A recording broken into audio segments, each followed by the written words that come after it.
Hello. My name is Asherah and welcome to my PhD research topic into dissociative identity disorders / psychosis versus conscious expansion, meaning am I going off my head or am I experiencing something of a spiritual nature?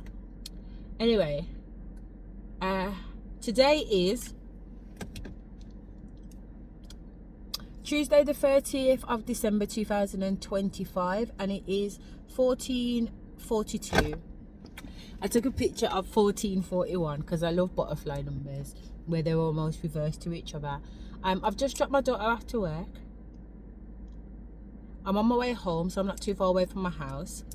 I decided to pull in to the graveyard just because it's so peaceful, you know what I mean? So I was just sitting here for 5 minutes before I decided to turn it on. So let me just show. This is where I am.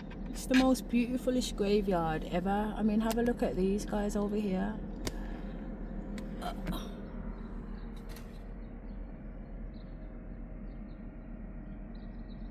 Have you ever seen so many beautiful, pretty flowers?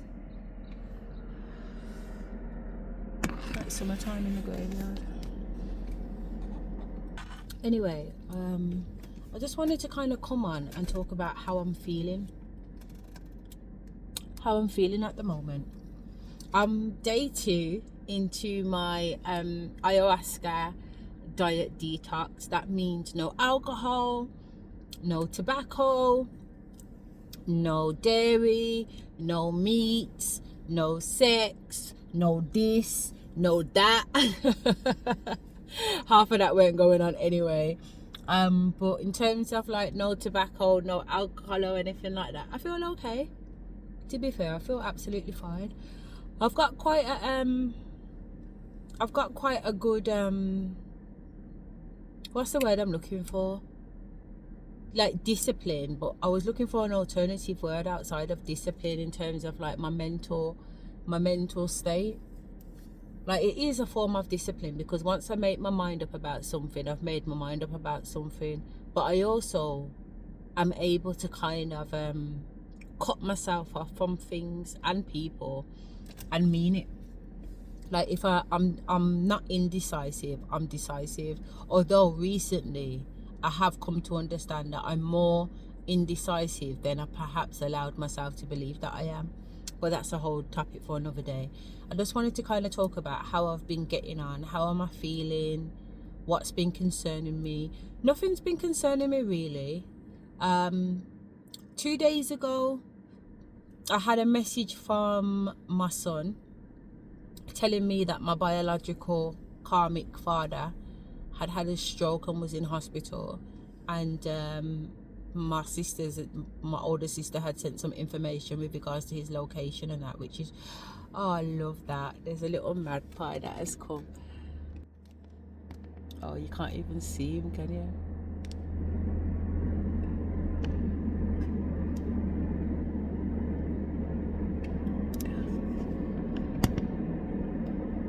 Oh, you can't even see him. Why can't I see him in the picture? Right. Oh, okay, so it's over this way. There he is. Little magpie. Yeah, so my karmic older sister had contacted my son and texted him to say, well, go on. And how do I feel about that? I don't feel no way about that. But I won't be going anywhere. I've mentioned already that I went into hospital last year, into a mental health institution, and nobody come look for me. Nobody phoned my phone. Nobody come to my aid or my rescue. You know what I'm saying? So as far as I'm concerned, I was dead to them then. So they must be dead to me now. So I don't know why you're phoning me. And don't get me wrong, my dad might say, oh, I came to the hospital. No, you didn't come to the hospital, mate. I phoned you because my nan told me to. His mother. I phoned you and told you to get up to the hospital now. There's a difference. If you want to phone my phone and tell me to get to the hospital now, that's a different story. But that's what happened between me and my father. I called him and said, you need to get to the hospital now because your mom is going on with things and she's telling everybody that she's going to burn this bitch down. You know what I mean? And she's got things that she wants to say to you. So you need to go up here, even though his mom died 20 years ago. And he was like, there's no way. First of all, they said the only way it can't be my mom because she would have had to climb out of hell. And I says to him, that's exactly where she's come from. Now get up here. And he did come up there and I was able to talk to him. But like I said, my nan didn't speak to him about half the things that she'd been talking to me about. But because it's not my business, it's their business. I'm not going to turn around and say, oh, by the way, Dad, this, that and the other. If my nan never gave me no message to give him, you know. She's made me know certain things, and obviously I can hear conversations that are going on between my nan and other people. You know what I'm saying? But she hasn't directly told me to go to my dad with any message other than what I've already told my dad, even though there's a whole load of information just hanging in the balance. And I'm talking about the information that concerns myself. So anyway, I'm hearing about the joke was that on the 25th of December, my ex-husband called me, and it was my 2 children on the call, and then they were just excited about their Christmas presents and that I got them, everything else. And then there was like, Mom, my daughter was like, Mom, can you take me to seafood boil to have like lobster and crab and everything on Saturday? And I said, no problem, absolutely. Do you know what I mean? Obviously Saturday come, he didn't call me, he didn't contact me or nothing. So obviously he it's almost like there's an element of let her speak to the kids because it's Christmas, but there's also an element of let's try and stir things up again for her mentally, emotionally. You know what I'm saying? So it's a little bit of a brain fuck. But what he doesn't already know is that I'm already a Shaolin monk ninja at this shit. I know what you've been doing over the years. I know the manipulation. I know the brain and the fucking mind fuckery that you've been playing. So I'm immune to it. So when they've called and everything, I know that I'm not gonna see them on Saturday. I've said to the kids, absolutely, like if they called me on Saturday, then I would have taken the children out, even though when I did discuss it, they said to me not to do nothing with the children outside of the court order. Stick within the court order, because the last time the pussyo dropped the children on to me outside of the court order or whatever it was, he ended up calling police on me. He's supposed to come and pick up the children. He don't pick up the children. The police end up coming to my house 4 times. They still don't pick up the kid. Whole heap of bullshit, whole heap of commotion, which actually led to me partly of the reason why. Not the whole reason, but part of it in terms of the trauma that came out of that led to the mental health institution in the first place, or me being sectioned. So Spirit was like, don't play that game with him. Don't play that fucking game with him. He's locked off. He's dead to me.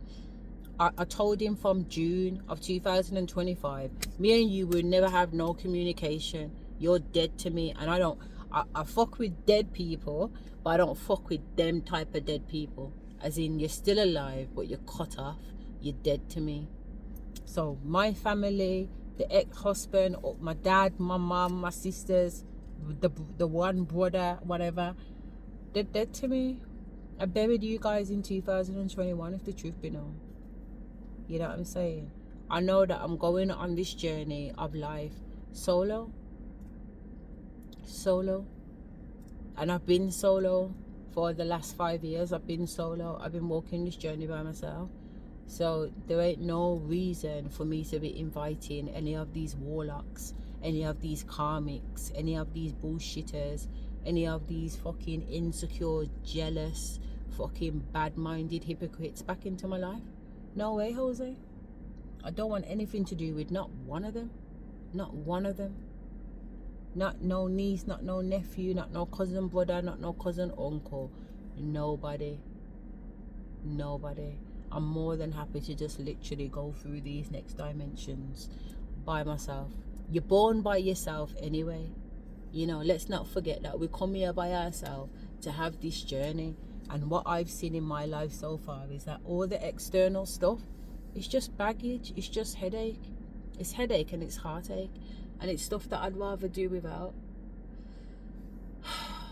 So yeah, that's how I feel about that.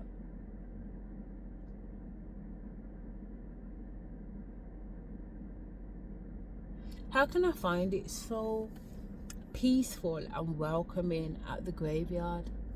I tell ya, my choices were go home, go to the gym, go to the cinemas, go to a pub and just catch and read a book or something.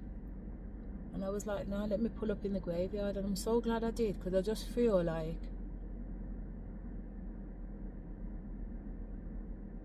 I feel good. I felt sad this morning. When I say sad, I was in the shower. You see the graveyard just here? Let's see if you can see it. This gravestone right here, her there. Yeah, Alma. She's my neighbor, and that's her daughter behind her. Yeah, she's my neighbor. So anyway, her husband, I've always called him Jim for the past 20 years, because I've owned this property for 20 plus years. Anyway, this year, literally like last month, I found out that his name's not Jim, it's John. Jokes, innit? But anyway, I'm gonna still call him Jim, because that's what I've always known him to be. And he calls me Ashley, and my name's not Ashley, so whatever, innit? So anyway, that's his wife. Yeah. Now in 2024, when I was in the graveyard here, I was walking up to the top there, and this, before I knew this was Jim's wife, this grave was calling to me. And I was like, I don't know who the fuck that is. I don't know who the fuck that is calling me. Yeah, I'm not paying no attention. So I've walked up, they're still shouting, calling me. And when I say shouting, it's obviously like through telepathic communication, because she ain't shouting out loud, is she? She's dead. So anyway, I'm like, nah, I don't know who this is. Do you know what I'm saying? So I'm gonna carry on walking. I didn't even stop to look or nothing like that. I didn't look at the picture, the person's face or nothing. I could just hear it trying to talk to me, and me being like, nah. So I've gone up to the top. Yeah, I walked around the graveyard, done what I needed to do. On my way back down, I'm walking down this path, innit? Because you can see the path down. So I'm walking down the path. Why is it so yeah. Okay. I'm walking down this path here, yeah. And then I get to Jim's wife on the way down. So anyway, when I realise, when I am like, they tell me to take a seat on the bench, I don't even want to take a seat on the bench, because I'm just like, this is rude. You know, like to sit at somebody's gravestone and sit on somebody's bench and you don't know them. Like, what the hell? I was like, I don't want to sit down. So she gone, sit down. So anyway, as I've jimmied over to sit down, because I can see the chair is glowing. Like, the chair's not even glowing the way that it was glowing on that particular day. But basically, Spirit was saying, old money. The whole graveyard's full of old money. Yeah, old money. Now, old money, I mean, don't get me wrong, it can be linked to, like, you know, if you was to go and do a scuba dive in the sea and find like a pirate ship wreck and find old time gold, you know, like traditional old time gold, when gold was gold, when they used to make coins out of gold, that's old money. Yeah. But that old money, that old gold, if you like, as in our gold is mixed with lead, it's all mixed with all kinds of fucking shit, so it's not in its purest form. So old money is the purity of it. And old money can also mean the energy of something. So if a spirit is old and it's been around and around, you call it an old spirit. When a child is born, Jamaicans will say that's an old spirit. I know Asians and Africans will say that too. I don't know if white people say that, but people will say it's an old spirit, because you can look in the baby's face and see that this baby has been here before. This is not a new spirit. Does that make sense? So there's this graveyard has old old money, old spirit energy. I don't know how old this graveyard is. I know that there's gravestones up there that date back to the 18th. You know, some people died in 1817 or whatever, but that's not even that old. Do you know what I mean? But the way that this graveyard feels, and again, there's gravestones right at the back there that I've not gone and had a look at, and I probably will. But this graveyard, my ancestors have said it's old money, it's old energy in this graveyard. And I think that's why it resonates with me so much, because there's a familiarity for some reason. I don't know what it is, but there is a familiarity for some reason. So this woman is calling to me. She tells me to sit down on this bench. The bench is glowing like an orange yellow old money. So she's told me to sit down. My ancestors and that have told me to sit down. And that's when I've noticed that it's my girl's face on the gravestone. That's how I've come to understand that it's Jim's wife, because prior to that I was like, I don't understand why this entity keeps calling to me. So when I've sat down and I've realized it's Jim's wife, I'm like, oh, okay, oh my god. I apologize first and foremost, because obviously just walking off and not listening to is disrespectful. But if you don't know the person, you don't know the person. But if you know the person, it's disrespectful. So I apologize for walking off. Didn't realize it was her. Sat down and she started to talk to me about Jim. Yeah, as in the neighbor. But she wasn't saying anything bad or anything like that. She was just talking about Jim, as in, you know, Jim's at the house. I passed away. I didn't even realize she'd passed away because I've always rented the property out. I didn't actually live there, so I would only come up to check on the tenants since I moved out in 2006. I moved in with my husband, my ex-husband. So anyway, I get up off the bench and I go home that night. Babes, that night I'm in my bed, yeah, and she comes through and she's in my room with me. But she ain't in a form of just a voice. She's showing me her physical appearance. And the physical appearance that she's decided to show me is her having been in that gravestone for however long she's been in that gravestone. So she ain't come to me and presented herself to me how I would remember her. You know, because we'd talk over the fence in the garden or whatever else like that. Or, you know, I'd pop in and see how they are. You know, over the years, because 20 years is a long time. And so that was our relationship. So I knew her. I knew her face. I knew what she sounded like. She's somebody that I'd talk to when I seen her. You know what I mean? But she did not present herself as a whole, healthy human. She presented herself as what she would look like having been in that grave for the period of time that she'd been in there, which was very, very, very scary to me at the time. You know what I mean? It was not scary as in I'm going to jump out my skin and run down the road scary, but scary like to say, you know. Anyway, when she's talking to me in my house, in my bedroom, she's talking to me with sheer desperation about Jim. Remember I says that here, she never gave me no clue whatsoever that she had a problem with Jim or that Jim had a problem with her when I was sitting down at the graveside talking to her. In my bedroom, in my house, in my room when I'm lying on my bed, she's made me know that Jim's done her something. The reason why she's dead is because of Jim. Imagine. You know what I'm saying? She wants him dead. I was like, you want your husband dead? She was like, yeah, I want my husband dead. He's done this and he's done that. Babe, I swear to God. Before she showed me what had happened, I was saying to her, like, are you sure? Because I've come down to the gravestone. He's dealt with you, right? Your gravestone looks really nice. The chair that he's put there, he spent money on it because it's not no cheap, flimsy bench. You know what I'm saying? It's a good, solid bench with plaque and everything else on there. You know what I'm saying? Like, he's looked after. Yeah, what's the problem? I thought that was Jim as we spoke, you know, to Bumba Clark. So, I'm like, what's the problem? I don't know who that is. It's gone up there now. It's on a little wheelchair.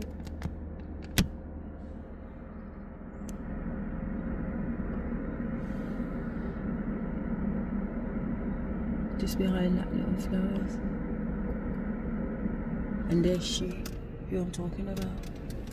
So that's what she looked like as a human. Yeah, that's what she looked like. As I said, she did not present herself like that, none at all. She presented herself. Her jaw was half on, half off. Yeah, could see like parts of, you know, the ligaments, part of the ligaments in the flesh behind all this open space where it was just her teeth, her this bit, like, say, I don't know. She was rotting, basically. She was rotting fresh. And when she was talking, her mouth was on the side. You know what I mean? Like, her mouth's on the side. I don't even know. It was fucking horrific, to be fair. But I'm not gonna lie, at the time, that weren't even the biggest issue for me to concentrate on the way that she's presented herself to me. The bigger issue was what she was saying about wanting Jim dead. Like, why do you want your husband dead when he's looked after you? Like, everything looks like it's set up. When I did used to see you guys, they never used to come across like there's no malice or animosity. And now you're telling me that you want your husband dead. Why would you want your husband dead? Like, are you sure? She's like, yeah. Her voice, I swear down. But remember, what she's saying is coming out of my mouth. Not remember, but what she's saying is now coming out of my mouth. So you've got me talking to myself in my own voice, and then me talking to me in her voice. You know what I mean? Like, I don't. She's like, yeah. Like, her mouth to the side, and what's coming out of it doesn't even sound like her voice, as in, like, she's a woman, obviously, and it's like rough, it's croaky, it's adamant. This is what she wants to happen.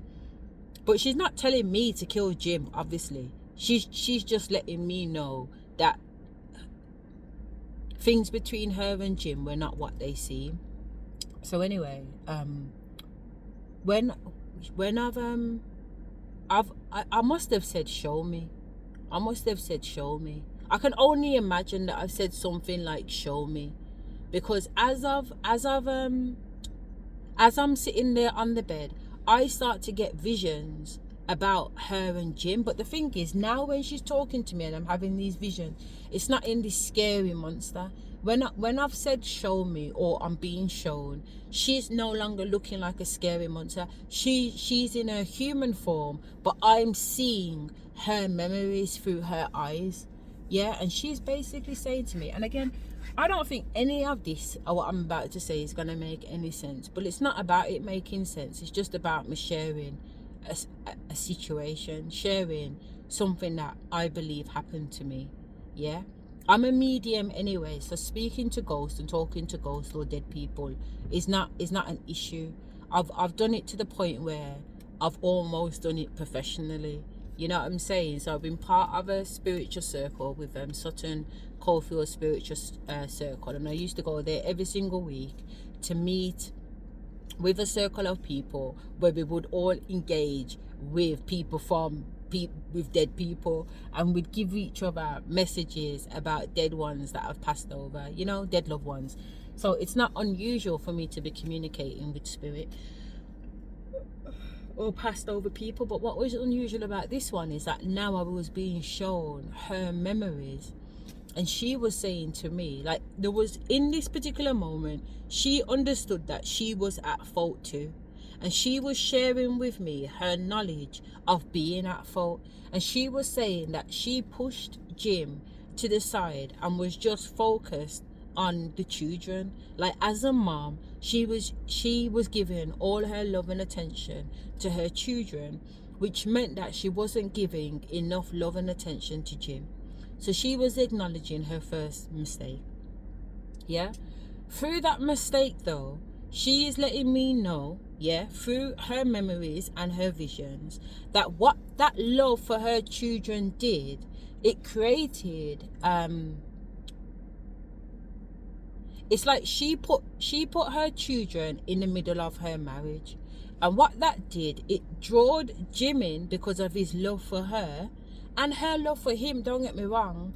But because she had the children in the middle, it created a confusion between the type of love between them and the children, which she's telling me led to Jim sexually having sexual relationships with his daughter. Now the reason I say that is because there's one daughter here called Diane, yeah, and she died in 2017, and there is one daughter still at the house. Now Diane, I believe that she had a son and a daughter who you see at the house, my neighbor's house, yeah, but they don't live there, but they stay there.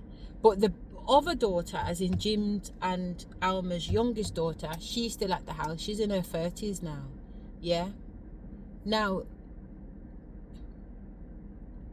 this is what I'm saying, you know. So imagine she's telling me all this stuff that Jim's been abusing the girls, but she ain't saying to me it's past, present or future, you know. So the visions that are coming through looks like it's still the fucking girls or the youngest daughter that lives in the house, because I'm telling you, this Diane and the younger daughter, especially like how the younger daughter dyes her hair black now, they look like twins for a good years. My girl died in 2017. I didn't know. I thought I'm seeing the same people going in and out the house, but it's not. It's the neighbor down the road that's got black hair, but I thought that was the daughter. I'm just trying to share some input on. I didn't realize that the daughter had died, but in 2024, obviously I had realized the daughter had died. Alma, the mom, is letting me know that her love for Jim and her love for her children, putting her children in the middle of her marriage, not only did it mess up the marriage, but it also created a mismatch of sexual energy between Jim and his girl children, which led to Jim sexually abusing the girl children. Now again, this has got nothing to do with me, okay? I've got nothing. It's got nothing to do with me. What goes on in people yard is people business, okay? I don't know anything about it, but I know that her and Jim, but I think because in 2021 when a guy was stopping at my house, the high priest guy, he told me one time that he come back and he heard Jim and the wife banging, as in having sex. So he was saying that it's a lot of our sexual chemistry over here that is leading to that, because he was very much in tune with energy, graveyard magic, fucking hoodoo, voodoo, witchcraft, doo-doo, you name it. He was all about that life, yeah. So whatever. But this is what she's telling me about the sexual energy between Jim and his girl children, and that's why she wants him dead, because I think after her passing on, maybe it's her passing on and being able to speak to this daughter here. Maybe she come to understand more. Maybe she didn't know what was going on between Jim and the girls until after her death. I don't know. I just know that her anger towards Jim, yeah, was adamant that she wanted him destroyed. And I'm there trying to convince her and ask her why, when it looked like everything was okay to me, and now she's playing this imagery in my head, letting me know that no, Jim was sexually assaulting her girls. You know what I'm saying? So when she showed me all of that, but you know what, it was shown to me in a physical way, and it was shown to me in a spiritual way. And in the physical way, it was traumatic seeing Jim having intercourse with the daughters, because she was showing me, yeah. However, the spiritual sense of it, with regards to that push and pull energy, do you understand me? She showed me that the love Jim had for her, and the fact that she didn't create that space for it, and she put the girls in the middle of it, which then led to Jim's that confusion or whatever it is with the girls, etc. But basically what I was able to see in the spiritual world was his love for her, and he did love her. You know what I mean? He did absolutely fucking love her. But it's because of that love for her, and she knows that he loved her, that she can't forgive him for what he did to the girls. You know what I mean? So I'm having this experience in my room. I'm recording it on a dictaphone, in fact. You know what I'm saying? So anyway, she's told me that she wants him, she wants something, she wants whatever she wants to happen to Jim. So anyway, like days later, she's pushing me to go next door and talk to Jim and the girls, and I'm saying no, no, no. Like I know I'm off my head talking to spirit and ghost anyway, but now you want me to actually leave my house and actually physically, you know what I'm saying? So anyway, after about 2 days of her badgering me, I was like, all right then, if you give me a sign to do, spirit, if my spirit team give me a sign to do, to go and talk to Jim and them next door, then I will. But until that, I'm not going nowhere. So anyway, I got the sign. I was washing up in the kitchen. Jim was out in the garden because my fence was blown down at the time. Jim was out in the garden feeding these chickens with out of a bin in it. He was feeding the chickens out of one of those wheelie bins, and I was in the kitchen. And spirit says to me, "Look at the green cloth. We're gonna match. We're gonna color match." So therefore, like, you see how I've got orange nails? Spirit have told me to do orange nails today. So I'll do orange nails. So I'll be looking out for orange, or orange will just appear to me. And when I see this shade of orange, I know to pay attention to it. Yeah. And also this shade of green. So can you see the green on this? This is the same color green of my dishcloth that was in the kitchen at the time. And then lo and behold, the granddaughter must have gone up to say something to Jim because he's far at the top of the garden. As she's walking down, her slippers are this lime green. The same green as the dishcloth in the kitchen. So spirit's like, right, you've got your sign. So I just opened up the back door because I was in the kitchen anyway, and I just went out and I said, Jim, why are you feeding the chickens out of the bin? And they said, oh, no, Ashley, come and have a look. Don't be silly. So he's opened up the wheelie bin, and inside the bin's halfway full of corn. So he's put the chicken feed in a wheelie bin, basically, so that you can feed the chickens. So I've gone, I started laughing. I said, you know, all this time that I've seen you dipping in the fucking bin, I'm thinking, what the fuck are you doing in the bin? Do you know what I mean? Because I've never actually seen him take a bowl of corn out of the bin. I'd either see him putting the lid down or getting ready to pick the lid up. I don't know. Obviously, I'm not spending that much time watching Jim, am I? But it's the first time I've actually thought, what the fuck are you doing in the bin? And then gone out and asked him, and he showed me, no, there's chicken feed in the bin. So I'm walking down the thingy, and she's saying to me, talk to the grandkids. As I turn around, the daughter, Jim's daughter with the black hair, and the granddaughter with the green slippers are standing in the doorway. You know what I mean? And they're telling, and I've said to them, listen, because I'm being pushed by the nan. I don't want to, because at the end of the day, I don't even know, like, telling people that you're getting messages from their loved ones beyond the grave it can be traumatic, believe it or not. There's some people that want to hear what you've got to say, and there's some people that don't want to hear what you've got to say. And the minute I turned around to the girls and said that I've got a message from your mom and your nan, the granddaughter just started to cry, and she went inside straight away. And then the daughter says to me, Ashley, please stop. Ashley, please stop. Do you get what I'm trying to say? So because of their reaction, I didn't relay any of the messages or allow the nan to talk through me to them. You know what I mean?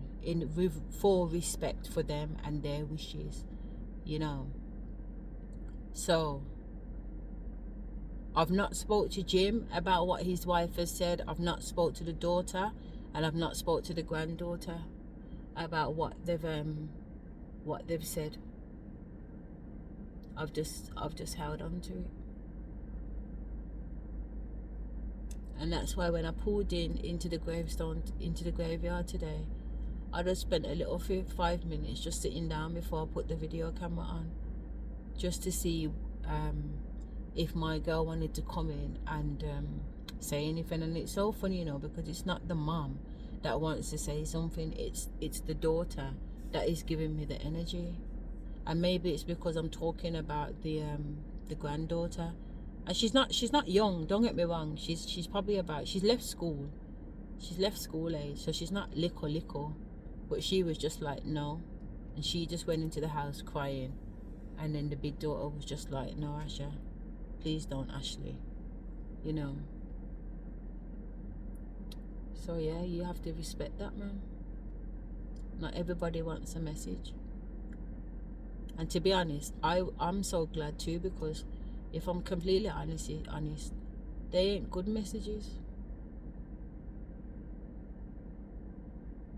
They ain't good messages.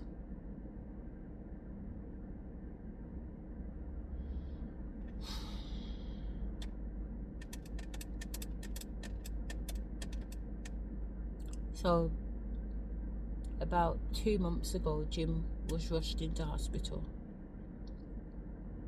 with kidney failure. He's now on dialysis. And when I said this morning I got upset, it was because I watched him come out of his house, go through the back gate in the back garden and do his normal little walk, which he used to do before he got sick. Now he was fit, you know, like for a 70-something-year-old man, and he's a white man too, and you know they deteriorate physically a lot quicker than people with melanin. But so for his age, he was muscly. He had a good physique, and now he's just skin and bones, man. You can see that the jeans are way too big for him. The bag that he's carrying on his back for his dialysis is too big for him. His hat is too big for him. Everything is too big for him. He looks like a third of the man that he used to be. And I was talking to her whether or not she was happy about that, and she was like, no. In some respects though, if somebody wants revenge, I'm wondering to myself, isn't watching a person suffer easier than ultimate death? But I think death would have given her an opportunity to face him, and him face her. And maybe that's what she wants. Maybe that's what she wants. I don't know. But poor little Jim, when I say I cried in the shower this morning when I seen him, because I cried in frustration, because he reminds me so much of my ex-husband. When he used to go into hospital because he's got heart failure, and he'd be on the bed for 2 months, sometimes more. What happens to people when they're in a hospital bed for a long period of time? Their muscles start to wear away. You know what I mean? Their muscles start to wear away, and there's nothing to them. They just start to disintegrate. And I could see that Jim's time in hospital had led his body to deteriorate. So therefore he's going on a walk to try and strengthen up himself.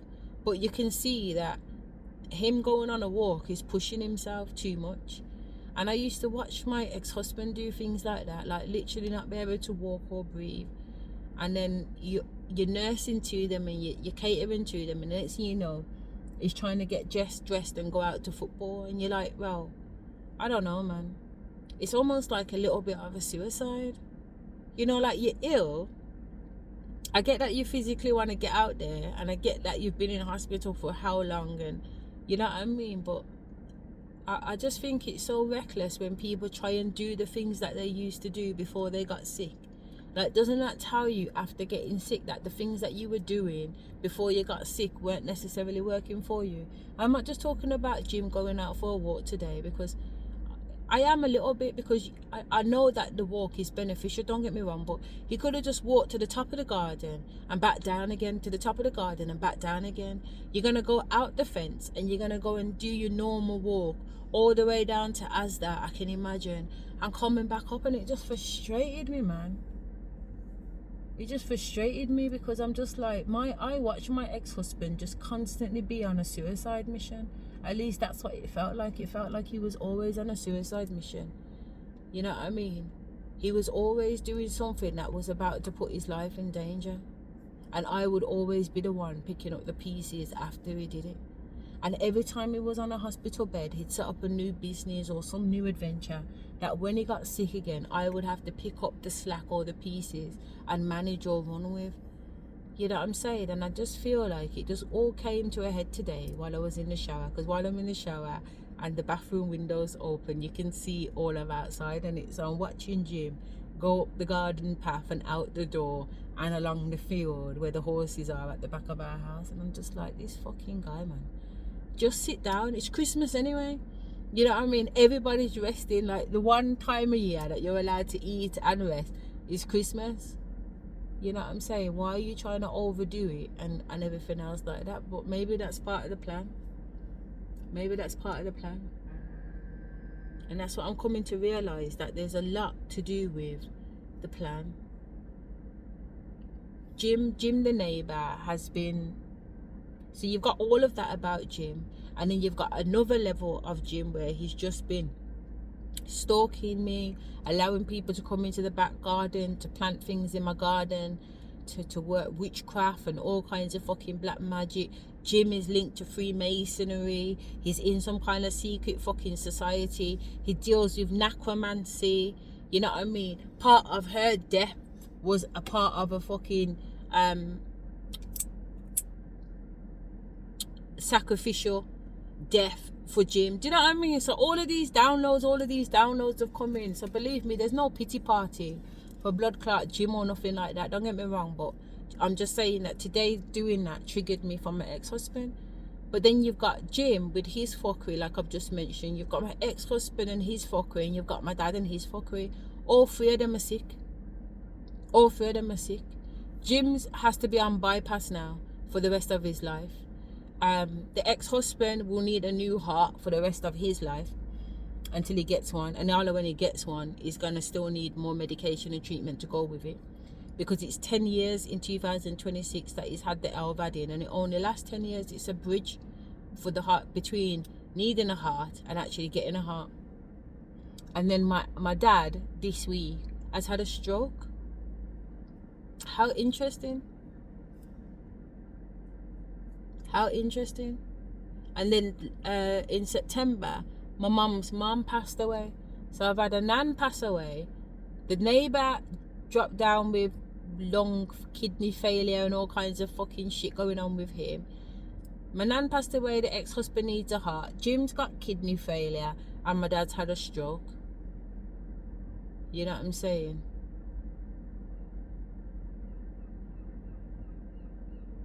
There are no coincidences. There are no coincidences. I'm just being brought to a memory of a vision that I had up at my house. But the vision was, I was in this graveyard at the time in 2024. And over by those trees over there where I buried... I don't want the video to turn off. Can you see my nan and granddad's tree over there?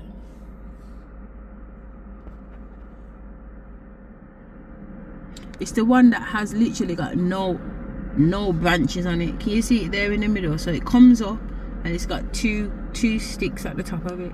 So it's this one here, this brown one. Ooh, this one here. That's my nan and granddad's tree. Me, you, make tree, they said.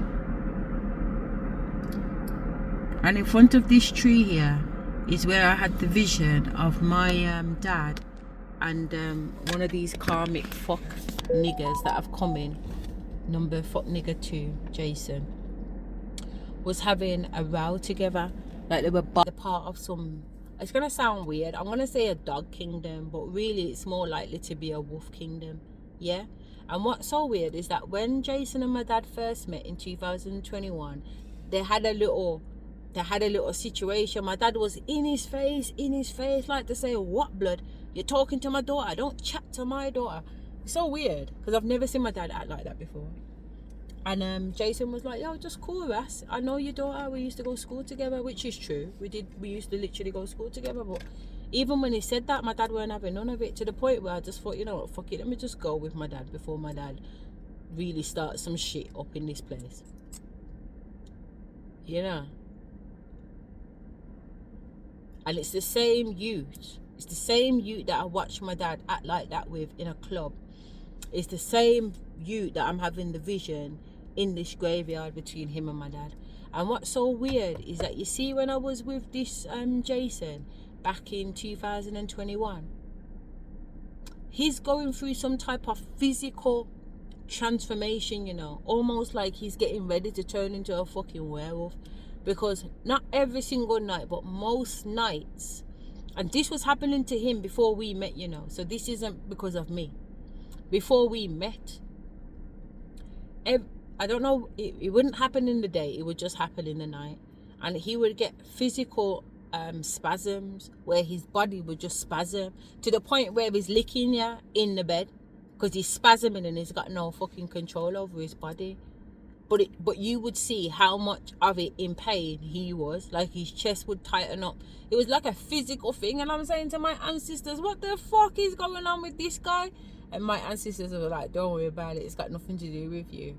You know what I mean? You're okay. I said, are you sure I'm okay? They was like, yeah, you're okay. I said, but how comes it seems like my man's transforming into something? That was like, yeah, you're okay. Listen, if spirit tells me I'm okay, I know I'm okay. Even though the 3D me will be pissing themselves. So I, at the time, watching Jason go through this, I was, especially in the early days. So I'm like, yo, Jay, I'm gonna do a bath, man. I want to do something spiritual. Do you know what I mean? So I said I'm gonna speak to the ancestors anyway. When I spoke to the ancestors and come back to him that day, I was like, you know what, Jay, my ancestors said don't bother do a bath for you. A bath ain't gonna work. And he was like, you know what, Asha, because we've known each other from school days, from 11. We're in our 40s now. It's like, you know what, Asha, I respect that still, because enough people have gone on, like, say they can do certain things, and it's not that. I know it ain't got nothing to do with that. It's something else. He's been to the hospital. In fact, one of the nights when we were together, I'm phoning him. I can't reach him on the phone. When he finally phones me back, he's like, yo, Ash, I'm at the hospital. I said, what are you doing at the hospital? He said, listen, I gotta sort this thing out. I don't know what the fuck's going on with me, but there is something going on with me, and they've run all the tests again, and they're telling me nothing ain't wrong with me, but I know something is wrong with me. You know, one of them ones. And I'm telling you now, I watched one night when this man was going on with his shit, and he's in pain, and he's sitting on the bed. He's sitting at the top of the bed where the pillows are, yeah? And I've seen his body do whatever it fucking done. And I watched my man go from a sitting down position, and he backflipped all the way over. Yeah, then he kicked me in my face, backflipped his body over onto the bed. So he's gone from a sitting position facing that way till flicking all the way over, and now lying on the bed in pain, still screaming like he's going through a werewolf transformation, like his werewolf body's trying to bust out of his fucking earthly body. Yo, when I said, I was like, nah, spirit, time out. What the fuck? So spirit said, yeah, he is. He's a dog, a werewolf dog. He's a werewolf fucking dog, mate.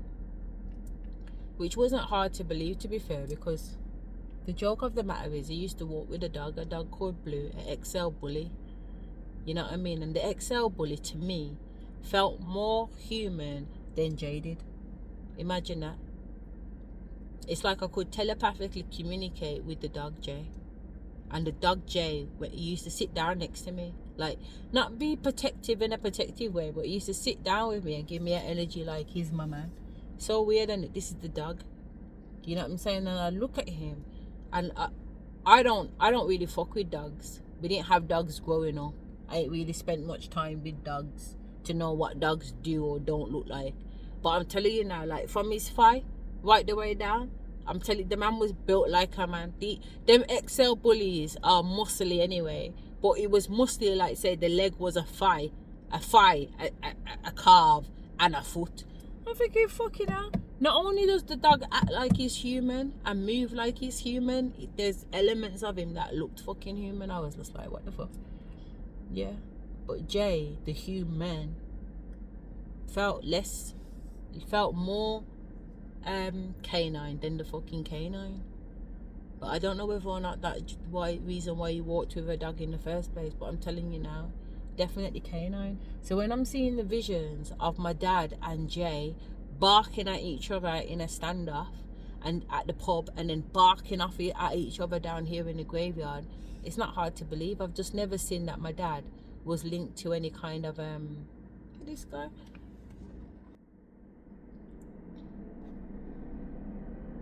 You little butty riders. Trousers are tight like and his half of his butt's falling out. I always pulled his jacket down now.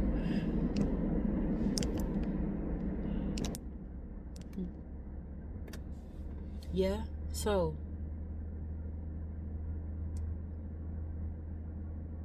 yeah, it's like, I don't know, these two people barking at each other, but there's something between them, is what I'm saying. This is what Jim looks like, even though, can you see how frail this man is coming down? This is what Jim looks like now. He's gone from being like this muscly guy that was independent and taking himself around and blah de blah de blah, to just looking like a frail old, you know what I mean? But how do you feel about it, Alma? Alma said justice. Why is it justice though? He's a monster. I just can't see Jim as a monster, you know. And it's like I can't see my dad as a monster. I can't see my ex-husband as a monster. So I'm not the best judge of characters. I think I see people for what I want them to be rather than who they are.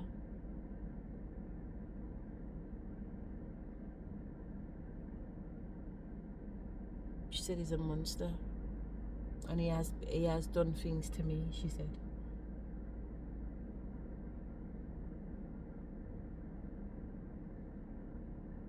Even with that knowledge, it doesn't change my position. It doesn't change how I feel. Sometimes I wonder if I'm a dickhead because I'm allowed to be angry. I'm allowed to be resentful. I'm allowed to be, you know, I'm allowed to be bitter, especially with some of the things that I do know have happened and I do know have been done to me. But I don't know what it is. I don't know whether or not it's I don't know if it's because, I don't know. I just don't feel bitter. I don't feel bitter. I don't feel revengeful.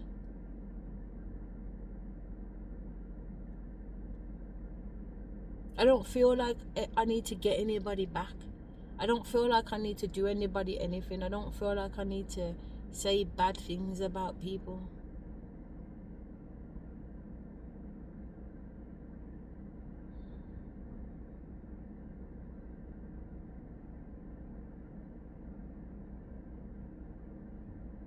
You know, just watching the man up there standing in front of his gravestone having a conversation with his loved one. I feel so much better now that I've come to the graveyard and sat down though. I want to say so much better, just puts things into perspective. Like for me, I'm not scared of death. In fact, I'm excited about it. I can see why the Egyptians made such a big deal about it.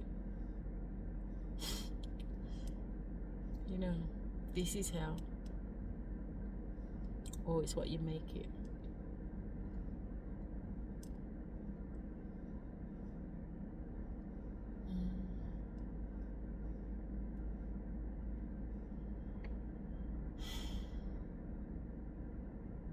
What to do, eh?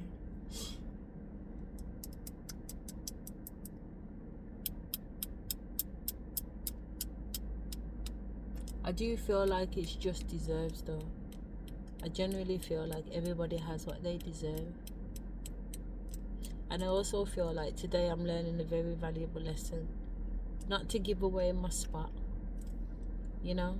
I was in the nail shop today. A girl came and she just wanted one finger done. And Spirit says to me, don't you dare get off your phone and give up your seat for this girl. You understand me? No way in hell. Which wouldn't have been a problem. Do you understand me? Because at the end of the day, I'm doing my nails and my toes, so I'm going to be there a while. So what does it matter allowing this girl to just push in and take 5 minutes out of the time so she can go about her business? You know what I'm saying? That's the me I've always been. And Spirit was like, no, that's your fucking problem. You know what I'm saying? You're too quick to get off your fucking throne. And you're too quick to give away what's yours. And it's not that it's a bad thing, Asherah. Because it's not a bad thing, it's a beautiful thing. But you're just giving without consequences. You're giving You're giving up things to people and things that you don't even know, and it's creating an imbalance. You have to be more mindful. I'm trying so hard to be more so, I really am. I hope you know that I am trying, I'm trying. Because how uncomfortable it was for me to sit there. You know what I mean? I just gotta get, not used to it, but I gotta be okay with it. I gotta be okay with putting myself ultimately first. And I am okay with it, don't get me wrong. But if it logically makes sense for the woman to go in front of me, why not? But the why not is that it's not just about the woman. Who is the woman? Do you not realize that this woman was sent in at this exact time to take you off your phone? Like, the devil is constantly playing. The devil is constantly playing. You think it's a simple girl that has walked in the shop. No. Beneath that girl is 151 fucking demon warlocks, all fucking working for one fucking demon entity to fucking take you off your phone. It's not a joke anymore. How many gravestones this man gonna stand up in front of?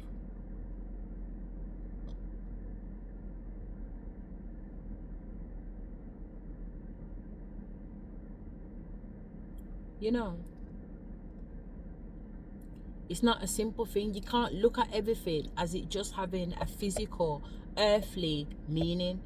Everything, in fact, now you don't even want to pay no attention to the earthly meaning. You always want to pay attention to the spiritual meaning. What does it mean spiritually? What does getting out that seat and letting this girl sit down before you mean spiritually? Because it could just mean you getting up out your fucking phone and handing it over. Like, literally, that's how fucking serious this shit can be. Even though it looks like it's fucking nothing in the physical world, but it's everything in the spiritual world. And that's what Spirit's trying to get me to understand more and more again. More and more every day. That it's not physical. It's got nothing to do with the physical. It's got nothing to do with the 3D. It's got nothing to do with what you believe you can see and what you believe you can't see. Nothing. That's why they say who has eyes to see and who has ears to hear. Because everybody, most people, unless you're blind or have a disability, you can see. So what is the point of saying who can see and who can hear if you have the eyes to see and the ears to hear? There must be a reason why they're saying that. And that's what I'm saying. The reason why they're saying that is because I don't just hear with my physical ear. I hear with my spiritual ear. I don't just see with my physical eyes. I see with my spiritual eyes too. I have the eyes to see and I have the ears to hear. And Spirit's saying, fucking use them then. Use them to the max. Use them and know that everything is spiritual. Use them and know that everything is a fucking war. Use them and know that everything is being calculated.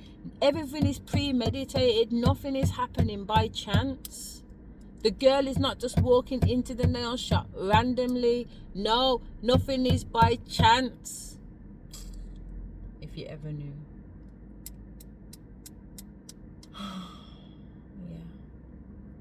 Show you this graveyard one more time.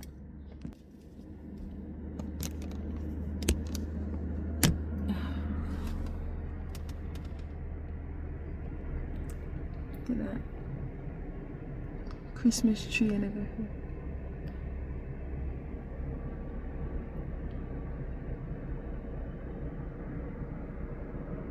Got candy canes there. How pretty is that? Candy canes, you know. Imagine candy canes in the graveyard.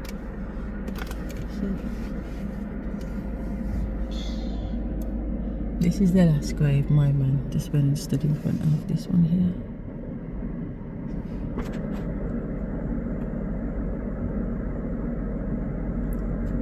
Look how Christmassy they all look.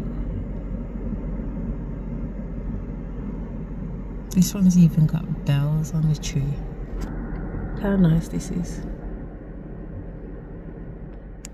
Bells. And an evil eye. I got bells on the Christmas tree too. How nice. Sunflowers. I love sunflowers. My granddad.